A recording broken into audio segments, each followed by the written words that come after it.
a little bit later. Tough topic for a lot of people to talk about, but today some tips on how to talk about eating disorders. We're also going to talk about some treatment options that are out there. It's all still ahead.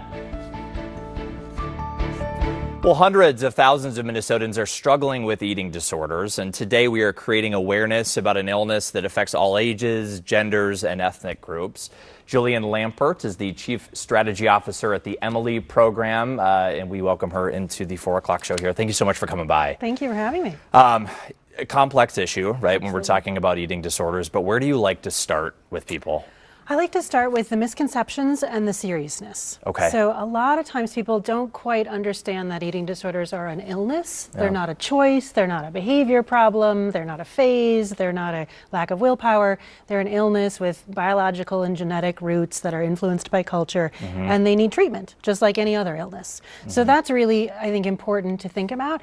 And the piece that you mentioned, that they impact people of so much diversity, that we often think, oh, eating disorders are only impacting young girls and they're underweight. But eating disorders really impact everybody on the age spectrum. At the Emily program, we have people as young as 8. We have people as old as 78. Wow. All genders, all ages, all ethnicities. They don't discriminate. So you talk about the Emily program. I know it started here in the Twin Cities. You're celebrating your 25th anniversary. Right. What a mile marker for you guys. What kind of services do you guys offer? So we offer a pretty comprehensive set of services. Everything from 24/7 residential care, 8-hour-a-day care, 3-hour-a-day care, down to the once-a-week outpatient care.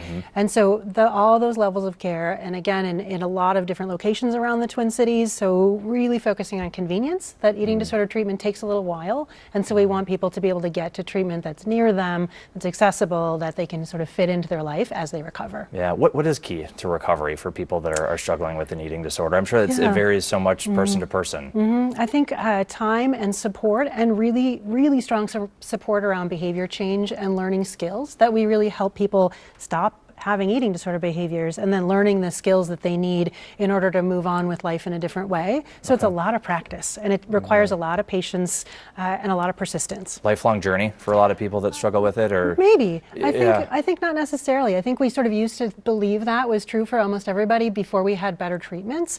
But the Emily program was founded by somebody who had an eating disorder, named for his sister Emily, who had an eating disorder. A lot of our leadership have had eating disorders, and we're recovered and don't have eating disorders. So I think it's really the message is there's hope. There's really a way to have a different life.